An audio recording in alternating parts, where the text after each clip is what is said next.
Olá, olá, super quinta-feira para você, hoje dia 6 de agosto de 2020, está no ar o Mais Notícias, vamos juntos até o meio-dia com muita informação para você aqui na sua TV Mais. Muito obrigado pela audiência, obrigado pelo carinho da sua companhia.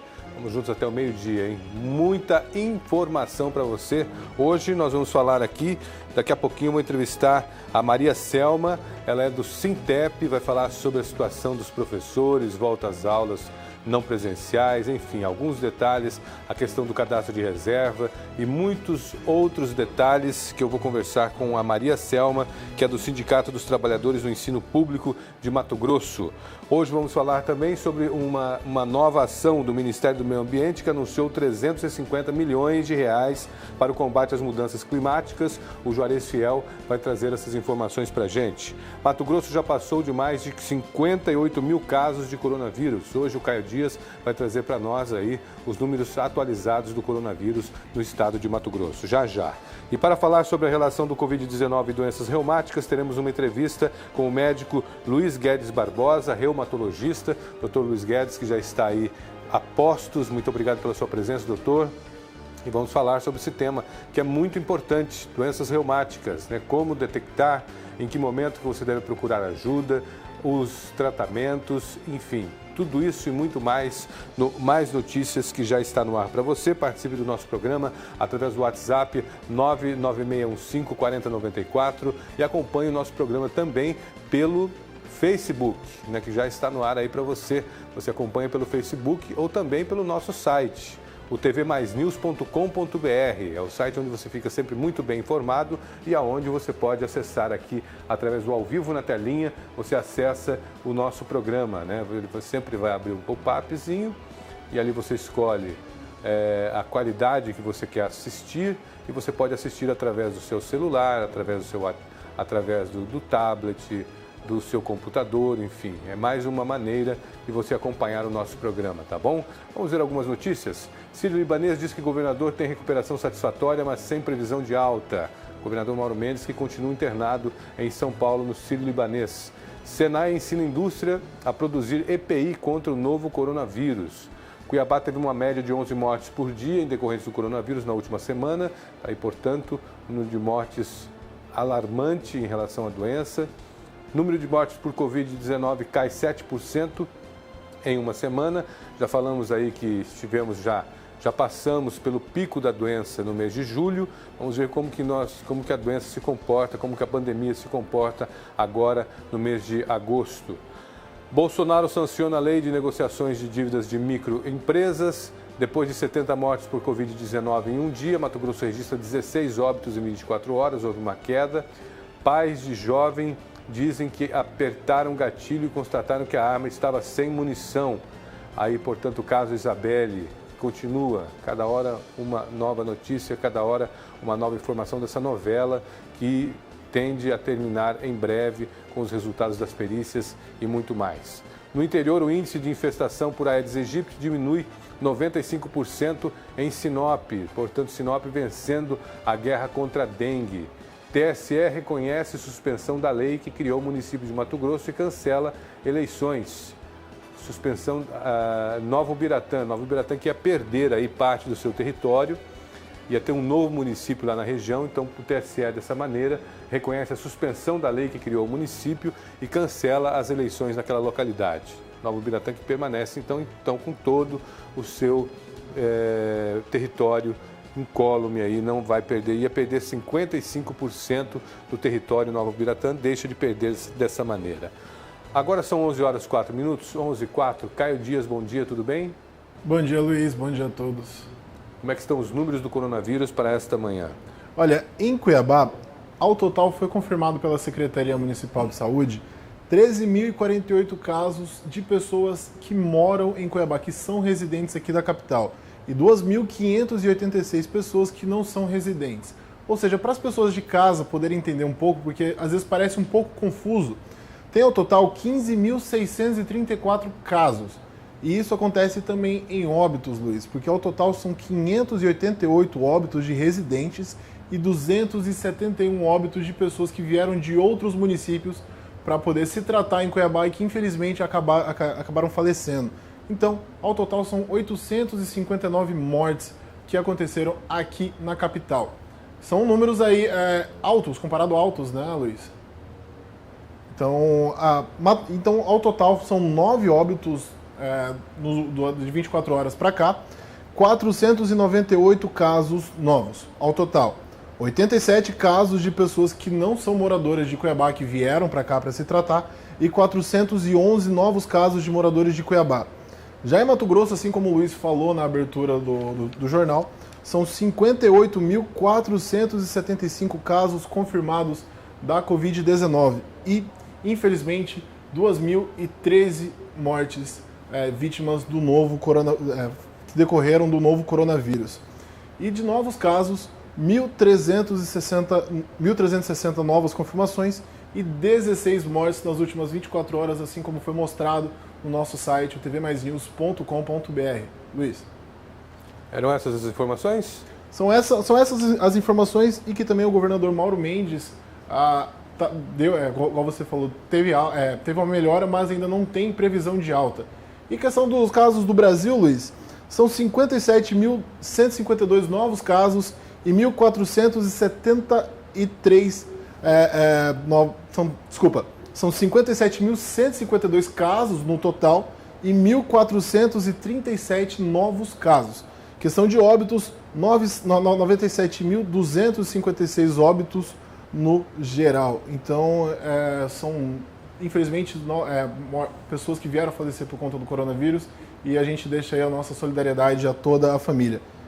E são essas as informações, Luiz.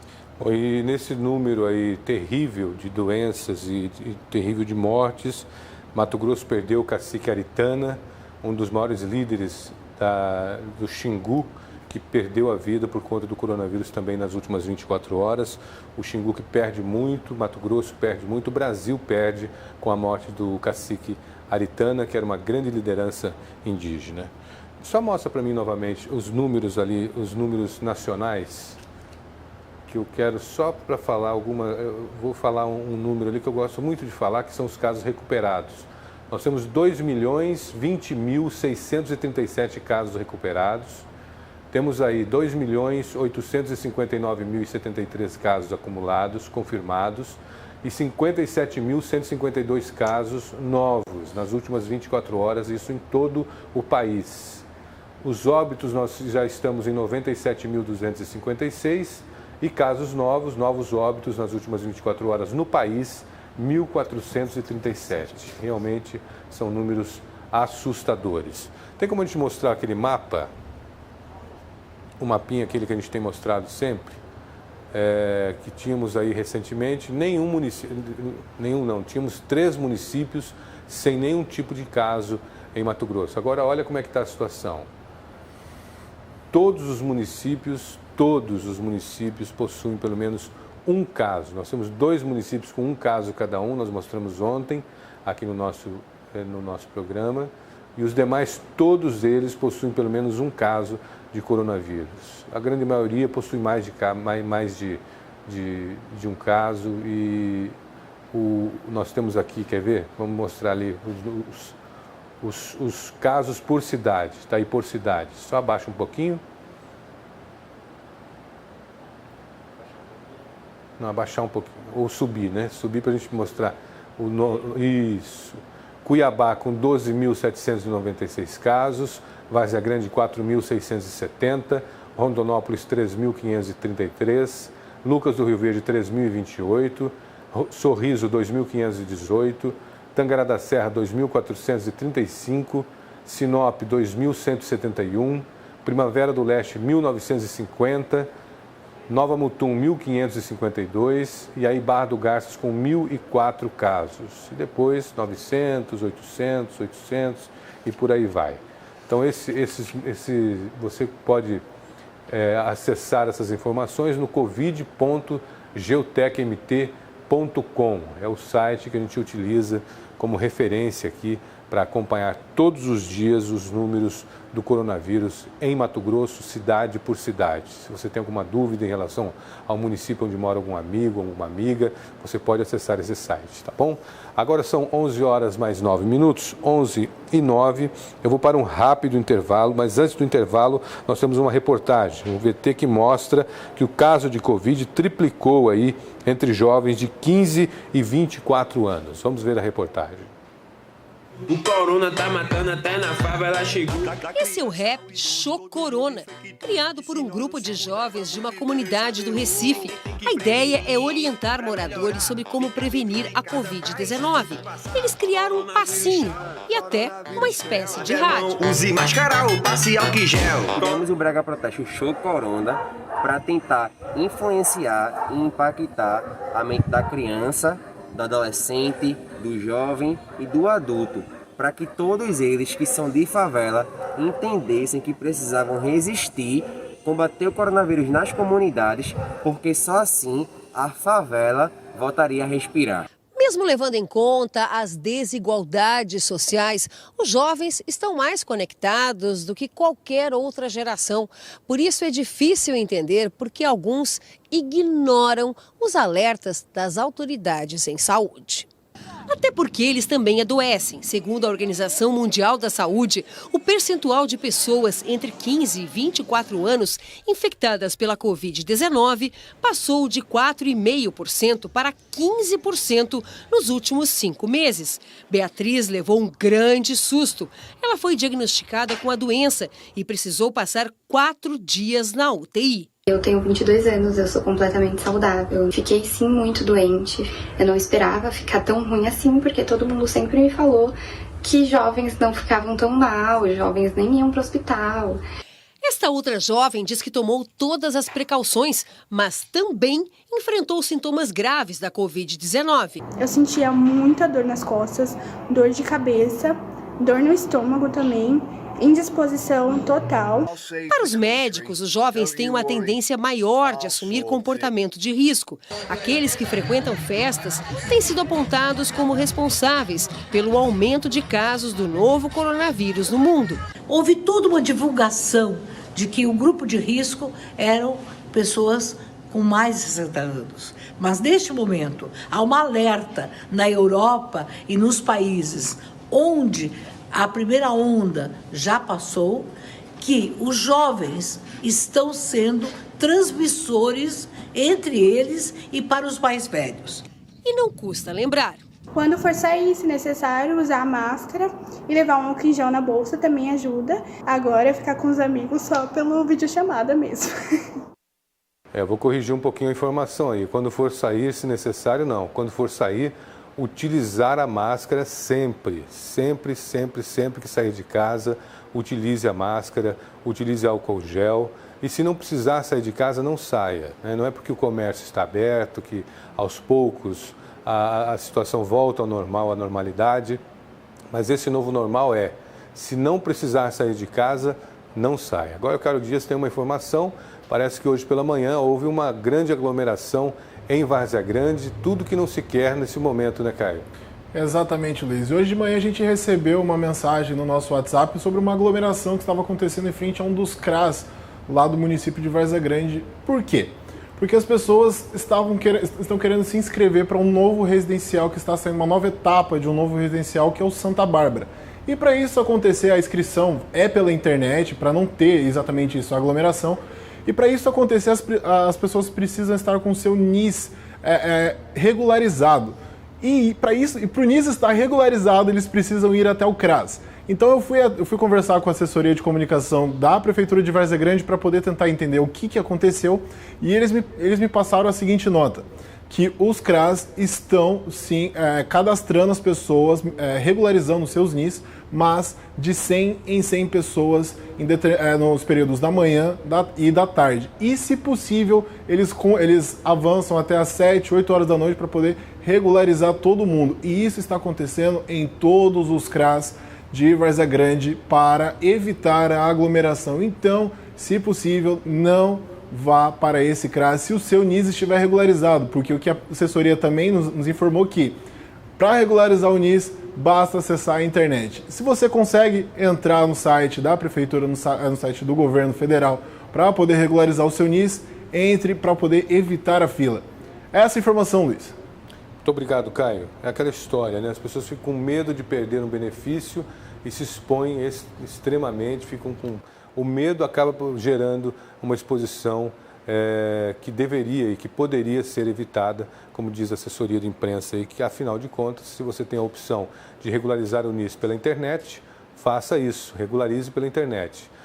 Nós estamos vivendo um momento, e mais do que nunca viveremos assim, onde a internet é fundamental, onde você não tem mais a desculpa de falar assim, olha, eu não acesso o site, eu não acesso... Se você não acessa site, se você não acessa serviços pela internet, você vai ficar de fora, você vai perder muita oportunidade. Uma delas talvez seja essa, que a gente acabou de mostrar a foto aí, com muita gente se expondo numa fila interminável, desnecessária, que poderia ser evitada com acesso ao site do Governo Federal. Depois, Caio, verifica para a gente qual que é esse site, para a gente passar a informação correta e completa aqui no programa, tá bom? Tá bom, pode deixar. Por favor. Vamos para o intervalo? São 11 horas 15 minutos, 11h15. Vamos para o intervalinho, daqui a pouquinho a gente volta com mais informações para você. Você vê imagens aí das câmeras da CEMOB, a Secretaria de Mobilidade Urbana. Vamos escolher uma aí para a gente ir para a Avenida Fernando Corrêa da Costa. Neste exato momento, às 11h16, você vê imagens ao vivo da Avenida Fernando Corrêa da Costa, aqui em Cuiabá. Voltamos em instantes, até já.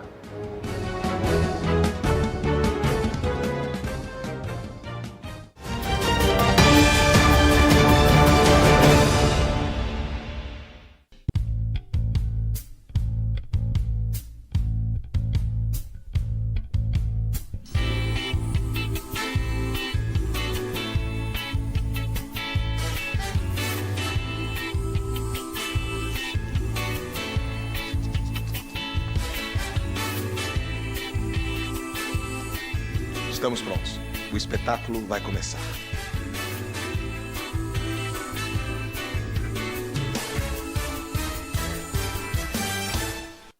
Olha só, era assim que tava a nossa Cuiabá. Trabalho dando resultado e a cidade ficando mais bonita, mais verde, mais moderna. E aquele jeito especial de cuidar da gente com trabalho humanizado. Por isso, tantas praças, parques, creches, escolas, asfalto, casas, postos de saúde, ar-condicionado em estações de ônibus e saneamento básico levado a sério. E também SOS AVC, UPA Verdão, Hora Estendida na Saúde, Qualifica 300 e essa grande obra aqui. Imagina se não tivesse o HMC agora. Dava gosto de ver a criançada indo pra escola com uniformes e tênis novos e a mochila cheia de material. Era tanta mudança boa, tanta coisa acontecendo. Aí veio a pandemia.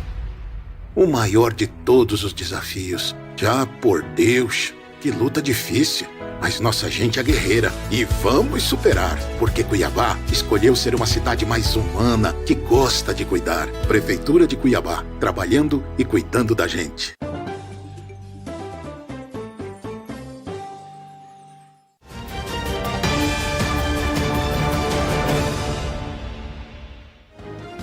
Estamos de volta, 11 horas e 18 minutos. Você vê aí imagens das câmeras da Secretaria de Mobilidade Urbana, essa parceria que temos aqui com a Secretaria e a TV+.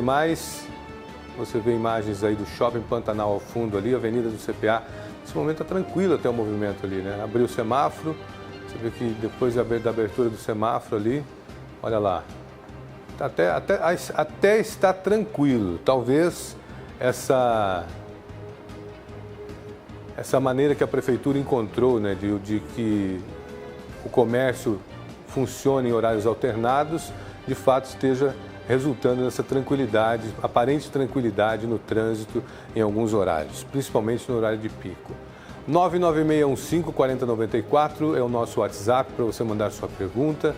E hoje nós vamos falar sobre um assunto muito importante. Vou receber o Dr. Luiz Guedes Barbosa, ele que é reumatologista e vai falar com a gente aí sobre esta doença, que não é uma doença silenciosa, né, doutor Luiz? Muito obrigado pela sua presença. Um bom dia para o senhor, é um prazer recebê-lo aqui no nosso programa. Tudo bem, doutor? Olá, tudo bem a todos? Participando dessa entrevista com informações sobre doenças reumáticas. Bom, as doenças reumáticas atingem pessoas de qualquer idade, né? Não tem uma idade específica ou uma idade a partir do momento, a partir de tal idade é que esses tipos de doenças se manifestam, é isso? É verdade. As doenças reumáticas compõem mais de 120 doenças bem definidas, com sua clínica, com seus sintomas, com seus exames laboratoriais e com seus tratamentos. E elas podem acometer, como eu sempre falo, de 0 a 90, ou seja, um bebê pode ser já portador de alguma doença reumática e a terceira idade é mais comum acontecer, mas não quer dizer que reumatismo seja uma condição característica somente da terceira idade. Qualquer idade pode aparecer, homens, mulheres, e qualquer etnia, qualquer gênero pode estar susceptível a contrair uma doença reumática. Agora, quando a gente fala em doença reumática, a gente está falando de reumatismo apenas. O que é o reumatismo? Vamos desmistificar. Veja bem, o conceito popular de uma doença reumática é reumatismo. Geralmente, a população refere-se a uma doença reumática como um reumatismo. Estou tendo reumatismo. Minha tia tinha um parente. É o seguinte, que ela está sentindo dores de onde o reumatismo ataca, que são as juntas, articulações e ossos. Tá? Vale lembrar que as doenças reumáticas podem ser de várias categorias e os sintomas podem ser os mais variados possíveis, mas a maior parte das vezes, queixas das articulações, das juntas, inchaços, dores e da coluna pode ser um sinal de alguma doença reumática ou, popularmente falando, de algum reumatismo. Algumas doenças elas podem aparecer a partir do estilo de vida da pessoa. A doença reumática também funciona assim ou não? Como ela segue bem essa regra. Eu vou dar um exemplo bem característico de uma doença reumática, de um reumatismo, que se relaciona ao seu ácido úrico. A pessoa tem a predisposição genética, mas uma série de hábitos que essa pessoa possa ter, o sedentarismo, a dieta não regular, muito desregrada, a obesidade, uma série de tabagismo, isso tudo pode levar a favorecer que essa genética se expresse e a pessoa venha a ter o quadro clínico decorrente dessa doença, ou seja, ácido úrico aumentado. Agora, são doenças crônicas, doutor, ou elas possuem tratamento? Como a gente fala, existem 120 doenças, 100 tipos de doenças reumáticas, então vai depender do tipo que a gente está falando. Boa parte delas se caracteriza por ser uma doença crônica, ou seja, e a gente sempre comenta, não há tratamento, mas como não há tratamento para pressão arterial, para diabetes, né, para enxaqueca crônica, ou seja, mas dá controle. Hoje em dia a medicina evoluiu muito, né? Hoje em dia já se percebe práticas e com isso, planejamento, mas às vezes são doenças mais crônicas e têm um absoluto controle hoje em dia. Dessas 120 doenças que o senhor colocou aí, quais são as mais comuns?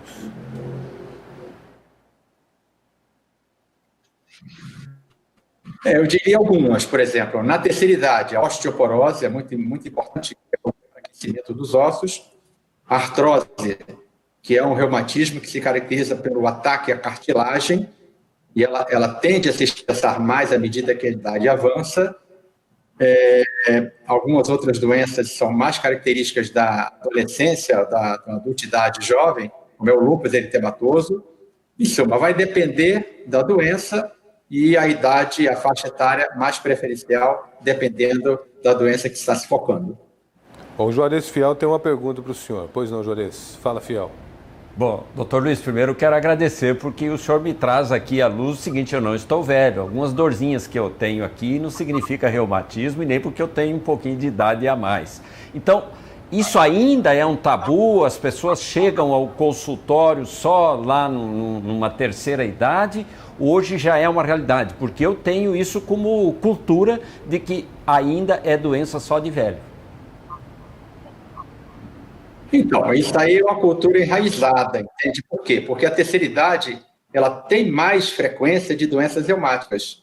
Mas hoje em dia, com muita informação, com uma rede, com informação instantânea, está se passando muita informação a respeito de outras doenças, do grupo das doenças reumáticas, que podem acometer, por exemplo, os jovens. O exemplo máximo é o lúpus, né?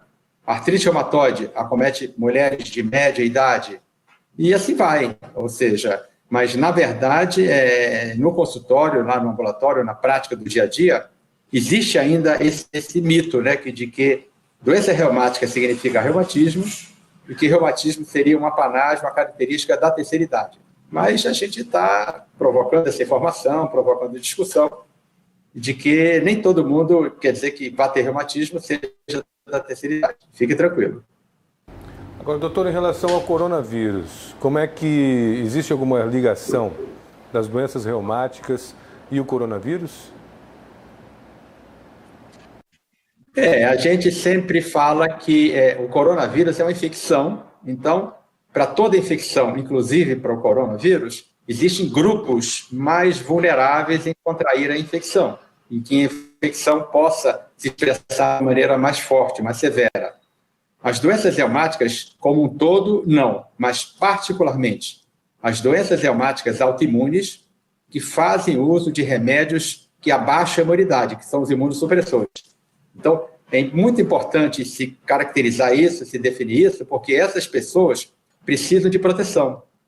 É muito comum, como a gente viu na reportagem, o jovem, um pouco em consequência da responsabilidade, do compromisso social, não estou dizendo que todo mundo é assim, mas eles se interagem muito mais, há a possibilidade de eles se infectarem e eles importam o vírus para a casa, onde estão dormindo, morando, e geralmente nessa casa pode ter uma pessoa da terceira idade ou até uma pessoa portadora de uma doença autoimune. Então, elas precisam ser protegidas. Por exemplo, você está com sintoma, usar máscara sempre, né? E outra coisa que a gente tem aprendido, né? Que diante dos primeiros sintomas, procurar o profissional médico. Mas, resumindo, há uma relação entre doenças reumáticas, as doenças reumáticas autoimunes e fator de risco. Ou seja, essas pessoas têm mais propensão de terem uma infecção mais forte, que merece mais cuidado.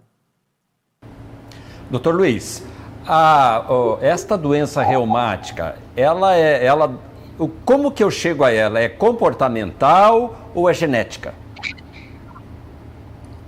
Vou dar dois exemplos. Por exemplo, suponhamos que um jovem de 20 anos faça futebol, pratique o futebol, seja um jogador profissional e, pela prática profissional dele, ele sofre muito trauma, por exemplo, no joelho, traumas repetitivos. Então, esses traumas repetitivos podem condicionar, podem lesar o menisco, a cartilagem, e ele adquirir uma doença reumática que é a artrose precoce. Então, esse é o exemplo de que, como um hábito, como uma atitude repetitiva, pode levar a uma doença reumática. Mas o que se observa cada vez mais é que existe uma genética, existe uma predisposição para algumas doenças. Por exemplo, doenças autoimunes. Suponhamos que na família de uma determinada pessoa, a tia teve artrite reumatoide, a avó teve uma artrite incaracterística, uma pessoa mais jovem está com lúpus, essa pessoa pode ter uma propensão a desenvolver alguma doença reumática autoimune. Mas eu sempre falo para os clientes, isso aí não é um terrorismo. Pessoas precisam prevenir, precisam fazer o que está ao alcance delas para evitar, ou que, quando essa situação chegar, elas estiverem as mais preparadas possíveis.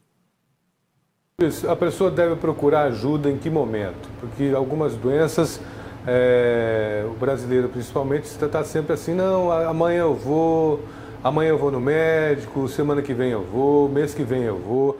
No caso das doenças reumáticas, quanto antes o tratamento começar, mais fácil de controle, ou como é que funciona isso?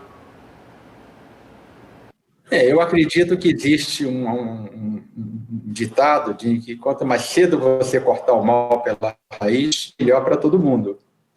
E eu queria focar um pouquinho esse momento da pandemia. O que eu tenho observado é o seguinte, não é a minha especialização, mas eu tenho observado que quanto mais cedo você tratar, chegou o primeiro sintoma, chegou o momento de cada um fazer sua parte, ou seja, o paciente, o portador, tem que procurar o serviço de saúde. Veja como é que é a cadeia. O serviço de saúde tem que estar preparado para recebê-lo.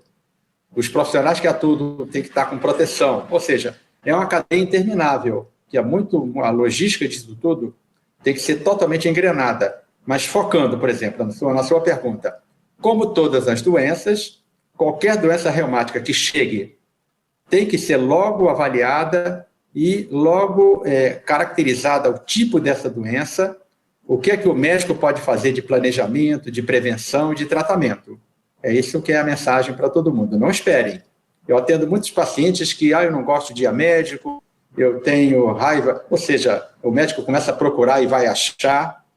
Ou seja, se a gente achar coisas no início, melhor, a gente elimina, resolve, erradica. Agora, se a paciente vier com a maior confusão clínica, exatamente aplicando para a Covid, se a paciente fica 7 dias em casa, com febre, dor de cabeça, tosse, opressão torácica, quando ela vai ao serviço de saúde, a encrenca está estabelecida, aí a briga fica mais difícil para a pessoa. Então, respondendo, quanto mais cedo se tratar um problema, melhor será a resolução desse problema. E a automedicação? A automedicação é uma coisa difícil, eu acho que é um absurdo, né? Eu acho que certas coisas as pessoas podem lidar, sintomas mais comuns, uma dor de cabeça, um entorse. Agora, a automedicação é uma coisa que pode levar a desastres inimagináveis. Por exemplo, a pessoa acha que tem, por exemplo, um processo inflamatório, na verdade é uma infecção, em que ela deveria tomar antibióticos certos, antibacterianos ou antifúngicos, ou seja, precisa de uma avaliação para fazer o mais cedo possível o tratamento mais específico, adequado ao caso que ela apresente.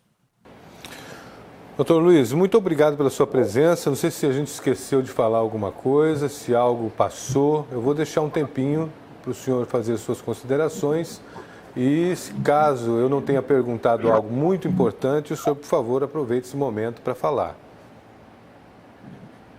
Eu queria, talvez, colocar em discussão um pouquinho o assunto cloroquina, né? Que a cloroquina, eu não vou entrar na polêmica da cloroquina e da Covid-19.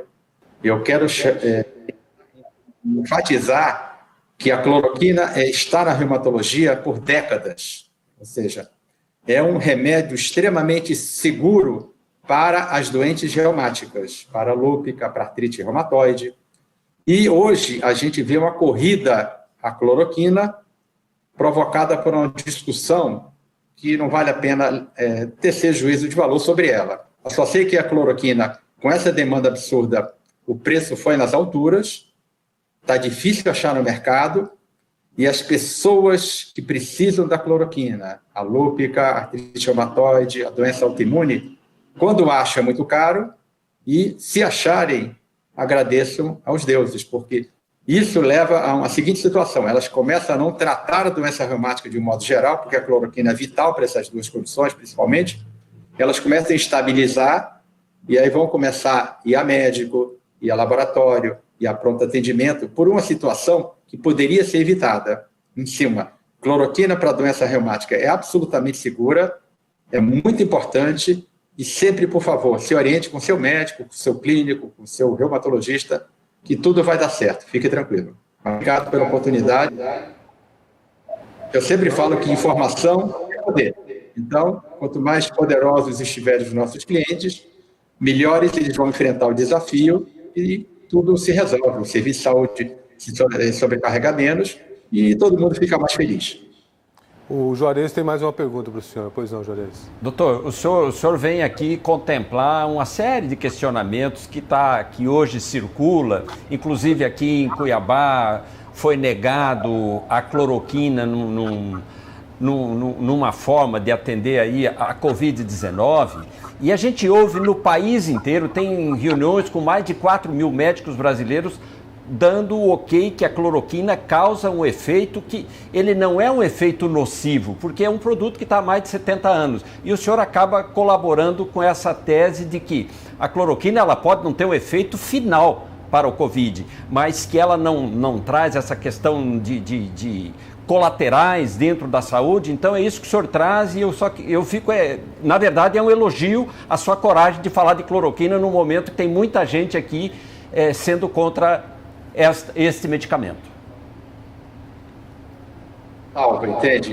Eu não enalteci a cloroquina na Covid. São 2 cenários completamente diferentes. Imagine uma jovem que começa a ter lúpus, que a inflamação é na articulação e na pele, o coração é ótimo, o rim é ótimo, o cérebro é ótimo, e nela a cloroquina entra como uma maravilha, ou seja, a probabilidade de dar confusão, o efeito colateral é mínima. Agora, se você pega o outro extremo, uma pessoa de 78 anos, diabética, hipertensa, lipídios alterados, ou seja, mal, ventilando sobre ventilador, e aí você coloca um remédio Y, X ou Z, e aí dizer que ele faz efeito colateral, é muita coragem também. Eu quero dizer o seguinte, para as loucas é uma droga segura. Para a Covid é uma discussão que está em aberto. O que eu acho curioso no nosso país é que a discussão é feita por todas as pessoas, entende? Não existe um comitê. O meu sonho de consumo seria um canal único em que autoridades científicas, autoridades médicas, sem ideologia, sem política, se referissem a aquele remédio, qual é a evidência atual disso tudo. Por exemplo, a gente vê na América a colocação de cloroquina totalmente aberta, tá? Individual. O conselho orienta que cada caso possa ser orientado pelo profissional. Mas, voltando, para as reumáticas, a cloroquina é absolutamente segura. Doutor Luiz, obrigado mais uma vez, sucesso para o senhor e até uma próxima oportunidade para a gente voltar a debater esse tema de fundamental importância, como o senhor colocou aí, quem detém informação detém o poder, né, e a gente tem que apoderar as pessoas com informação. Muito obrigado pela sua presença. Obrigado a todos e saúde, e meus sentimentos a todos aqueles que tiveram perdas pela Covid. É um momento difícil que passamos, mas obrigado pela oportunidade. Nós que agradecemos. Dr. Luiz Guedes Barbosa, reumatologista, foi meu entrevistado. Agora são 11h37, 11h37. Vamos para um rápido intervalo e voltamos na sequência com mais informações para vocês. Até já.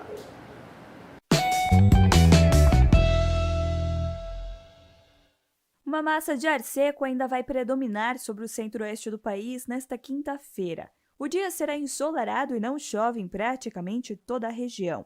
Apenas em áreas do noroeste de Mato Grosso e extremo nordeste de Goiás ainda devem aparecer algumas nuvens no céu. No centro-sul e leste de Mato Grosso, oeste e sul de Goiás e em Mato Grosso do Sul, a umidade relativa do ar deve chegar em níveis entre 13% e 20% nas horas mais quentes do dia.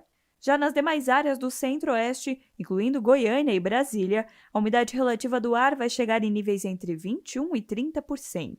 No extremo norte de Mato Grosso do Sul, no centro-leste de Mato Grosso, em praticamente todo o estado de Goiás e no Distrito Federal, são esperadas rajadas de vento entre 45 e 55 km por hora. A mínima prevista em Cuiabá é de 19, a máxima é de 36 graus, mínima de 11 e máxima de 28 graus em Goiânia.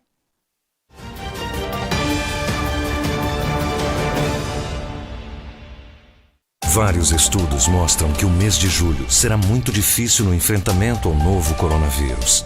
E Mato Grosso é o novo epicentro da Covid-19 no centro-oeste, impactando diretamente em Cuiabá, cidade mais populosa e que recebe pacientes de todo o estado. Nesse momento, sua atitude é a arma mais poderosa. Vamos todos reforçar a prevenção. Nossa luta é pela vida. Prefeitura de Cuiabá. A transmissão do vírus ocorre de pessoa para pessoa. Por isso, evite contato com gotículas de saliva, espirro, tosse, catarro e com pacientes, objetos ou superfícies contaminados. Lave as mãos com frequência, especialmente após o contato com pessoas doentes ou com o meio ambiente.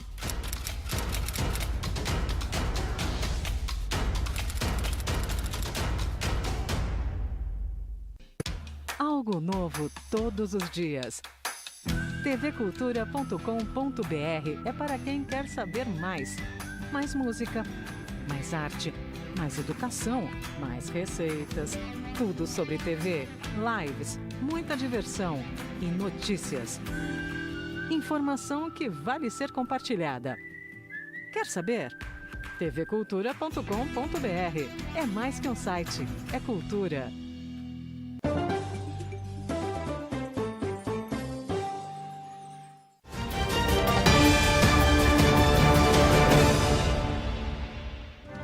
Estamos de volta, 11 horas e 40 minutos, 11h40, você vê imagens de Cuiabá, aí a região do Porto, a Avenida 15 de Novembro, em frente ao batalhão ali da Polícia Militar.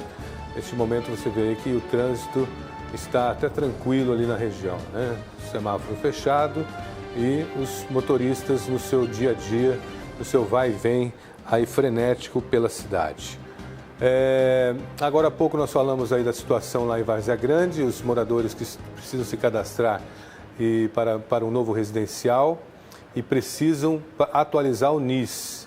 A gente falou aqui sobre o site, né? E nós já temos o site para mostrar para você. Coloca o site no ar aí para mim, para as pessoas saberem qual é o site para fazer o recadastramento do NIS, que é o número social, né?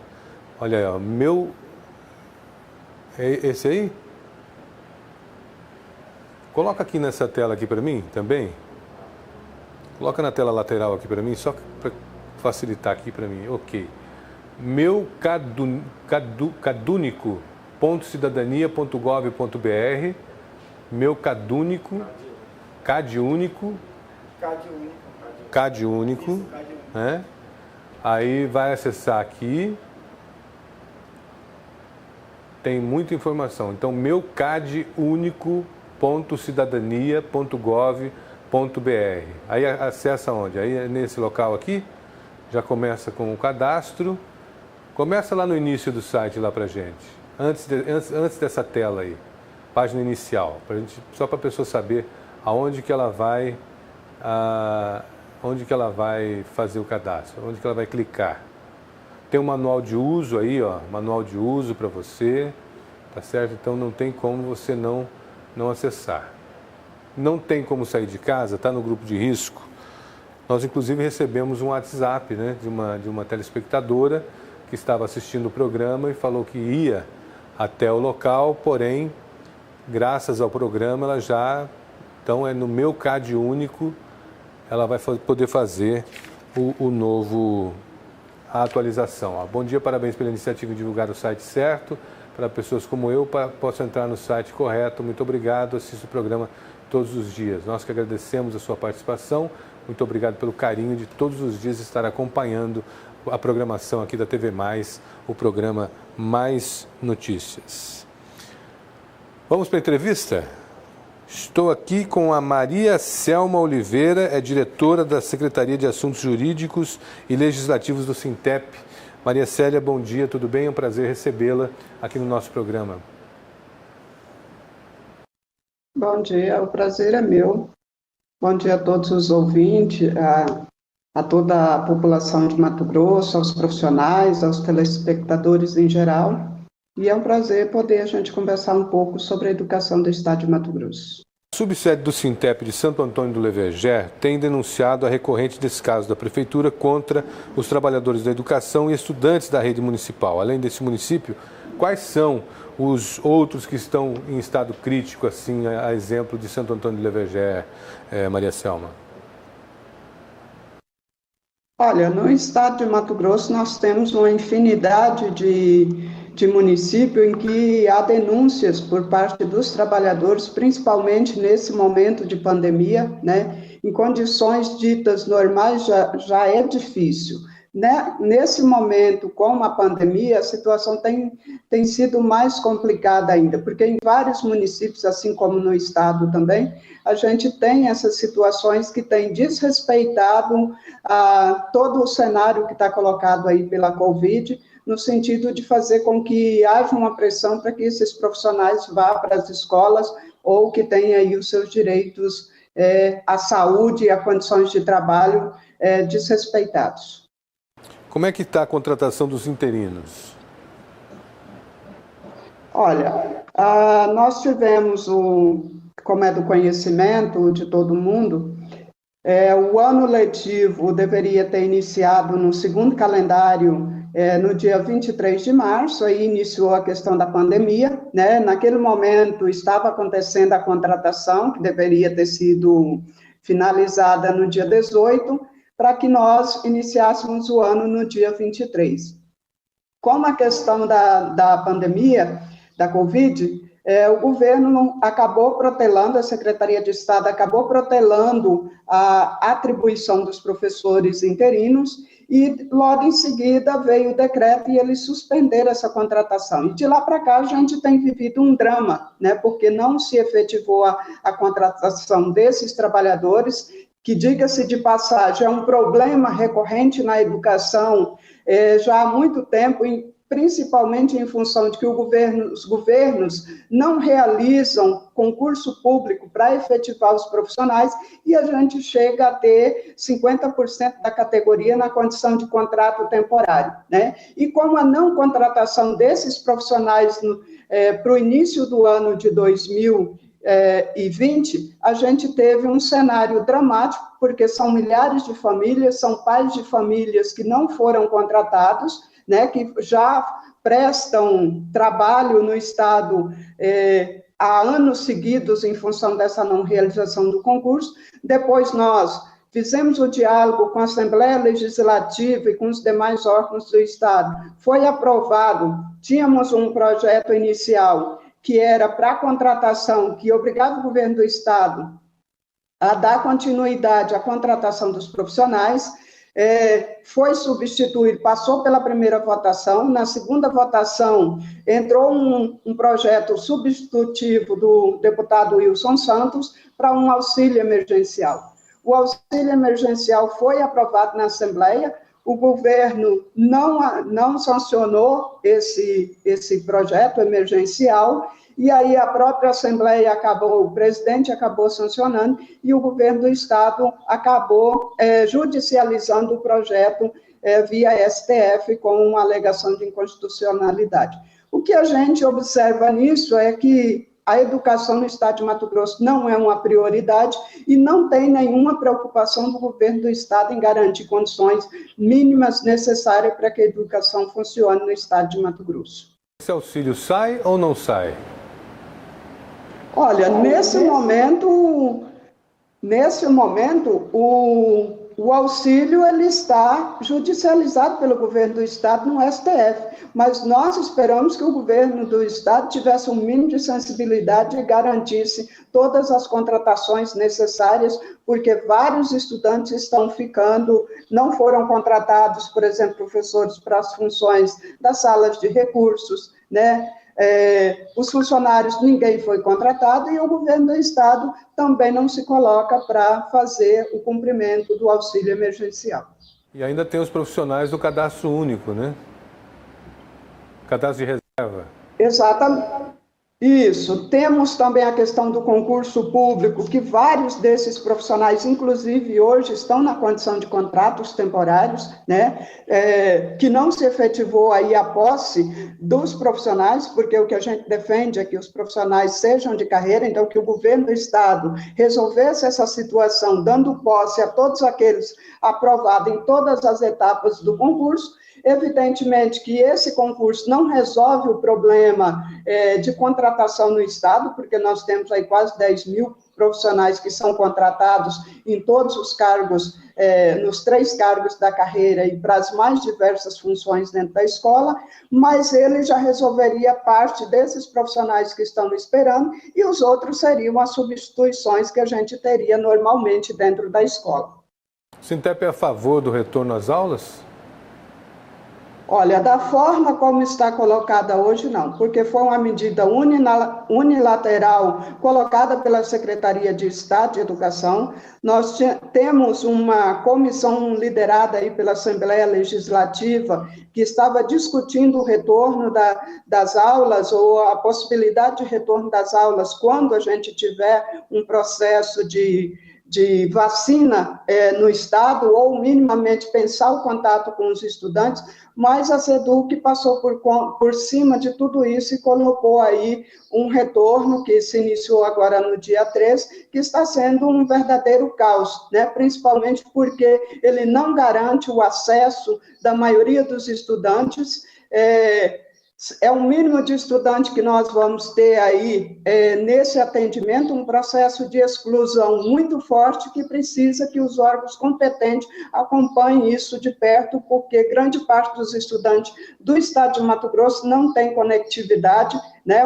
Uma pauta que a gente tem cobrado há anos na nossa pauta de reivindicação e que a pandemia, ela veio colocar isso, mostrar para a sociedade que essa pauta de reivindicação com relação à infraestrutura, ao financiamento da educação, ela é fundamental, né? Porque hoje a gente tem laboratórios com computadores ultrapassados, né? Baixo nível de conectividade, você tem escolas nas mais diferentes regiões que precisam ser atendidas e que não há uma conectividade suficiente, uma portabilidade para que esses estudantes possam ser atendidos. A exemplo das escolas quilombolas, a exemplo das escolas indígenas, a escola do campo, ou seja, a educação especial de um modo geral. Então, assim, sem falar que a SEDUC iniciou esse processo contratando uma plataforma, que é a Microsoft Teams, sem fazer nenhum debate com aqueles que estariam diretamente envolvidos no processo e sem fazer a formação com o tempo necessário para que os profissionais tivessem as condições de estar operacionalizando isso hoje. Então, qual é o cenário que a gente tem? De exaustão por parte dos profissionais, da gestão da escola, da não conectividade dos estudantes, né? Fica a cargo do profissional entrar em contato com as famílias, fazer levantamento de quem é que tem acesso à internet ou não, disponibilizar conteúdo, imprimir materiais para ser entregue aos estudantes, usar seu próprio computador, usar sua própria internet, fazer grupo de WhatsApp nos seus aparelhos pessoais. Então, assim, não houve um debate, não houve um diálogo por parte da Secretaria com aqueles que estariam diretamente envolvidos para que o ano letivo, da forma como está sendo colocada, tivesse início, e nós nos colocamos contrária à forma. Nós entendemos que é importante ter uma interação com o estudante, mas isso precisaria ter feito mediante um diálogo. E não é isso que a gente tem visto, e quando os profissionais reclamam da situação que está colocada, porque ele entra na plataforma, a sua turma não está lá, né? Aqueles estudantes que deveriam ser atendidos não estão na sala virtual. Ou ele entra, lá tem 50 alunos, ou ele entra, não tem a conectividade. Então, está uma situação extremamente desgastante para todos os profissionais, né? E sem falar que, ao invés de dialogar, a Secretaria cria canais de denúncia, né? E da mesma forma que se tem a denúncia, também o Sintep orienta os profissionais que também têm a ouvidoria para fazer denúncia da falta de condições, da falta de estrutura, da falta de condições de trabalho, da jornada estendida que tem sido colocada para os profissionais. Maria Selma, muito obrigado pela tua presença aqui no nosso programa. Gostei muito de conversar com você, tratar desse tema, e em breve eu gostaria de ter você novamente aqui ao vivo, inclusive aqui no estúdio, para a gente voltar a essa discussão, tá bom? Muito obrigado. Muito obrigada a vocês pela oportunidade da gente estar conversando sobre esse início de ano aí, e a gente espera, de fato, estabelecer o diálogo e poder trazer os nossos estudantes para que, de fato, a maioria não seja excluída como aquilo que está aparentando nesse primeiro momento. muitos problemas nesse início de ano, né, como vocês mesmos estão retratando aí, a questão da pandemia, do contágio que aqui na região do estado de Centro-Oeste, o estado de Mato Grosso ainda está em alta, está em crescimento. Você imagina isso que seria um retorno às aulas presenciais, né? E sem falar os profissionais que estão lá dentro da escola, fazendo entrega de materiais, né, que a forma como a SEDUC jogou para as escolas de fazer a impressão desses materiais para entregar aos estudantes que não têm conectividade. O único meio foi o transporte escolar, que é uma das alternativas que também tem sido uma forma de contágio daqueles que têm feito esse trabalho, sem falar que também o transporte escolar está parado em muitos municípios, e onde ele está sendo chamado para fazer a entrega dos materiais, tanto os profissionais envolvidos também têm sido contagiados pela Covid, e os profissionais precisam também ter a sua saúde preservada, e assim como os estudantes, os pais que vão às escolas buscar materiais. E Maria Selma Oliveira, muito obrigado pela tua presença, sucesso. Obrigado pela tua presença aqui no nosso programa. Nós estamos terminando já o programa, quero te agradecer e desejar sucesso em breve. Gostaria de receber novamente a Maria Selma aqui para a gente continuar esse tema, continuar esse papo. São 11h55. Juarez Fiel, a boa notícia do dia. Então, Luiz Fernando, o que nós temos aqui é uma história antiga, que é o desmatamento ilegal. O que o governo está fazendo? Uma série de ações, inclusive com recurso no BNDES, recurso a juros baixos, para que tragam novos parceiros para esse projeto. Vamos citar um caso assim, Luiz Fernando, os Lençóis Maranhenses, que é algo super atrativo, Jericoacoara, Parque Nacional de Brasília, entre outros, e isso fomentando o ecoturismo. Então, Luiz, o que sempre foi o problema, por que problema? Porque já entra a autoridade policial, normalmente é desmatamento ilegal e isso permeia não só a Amazônia, mas o território amazônico que não compreende só com a floresta amazônica. Então, Luiz, o que se deduz disso aqui? É um investimento, um aporte de 350 milhões. O governo federal entra num debate para cumprir o Acordo de Paris, que é desmatamento zero em 2030, e temos assim a possibilidade efetiva de fazer com que o que vou citar aqui, Luiz Fernando, um exemplo do governo Pedro Táxi. Nós passamos aqui 4 anos sem uma autorização para desmatamento legal. Então foram 4 anos de prejuízo para quem tem propriedade. E agora, então, entra num novo momento e as informações que se tem que é que o governo atual não está agindo dessa forma truculenta. Pedro Táxi, o pior governo que o estado de Mato Grosso já teve. 11h57, obrigado, Juarez, pela sua participação. Voltamos amanhã, a partir das 11 horas da manhã, com mais um programa Mais Notícias. Vamos encerrando o programa de hoje com a Vitória Souza, ela que vai cantar para a gente Descansa. Essa é a música que a gente encerra o programa desta quinta-feira, desejando a todos vocês uma boa tarde e amanhã estaremos de volta, se Deus quiser, a partir das 11 horas da manhã. Bom dia a todos e até lá.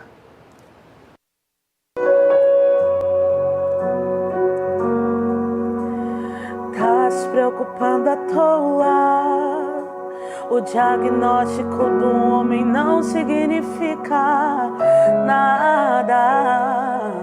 Tenha calma.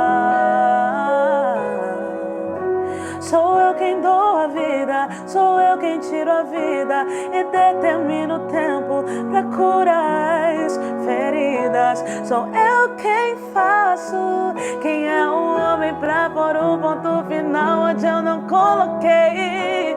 Não entre em desespero, enxugue as suas lágrimas, é tudo passageiro. Você precisa confiar e descansar. Descansa, quem te prometeu garante. Descansa, esse mal não é pra morte. Descansa.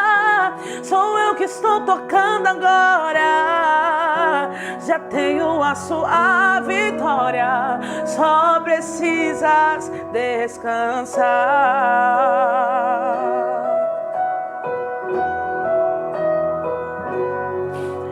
Sou eu quem dou a vida, sou eu quem tiro a vida e determino o tempo pra curar as feridas. Sou eu que...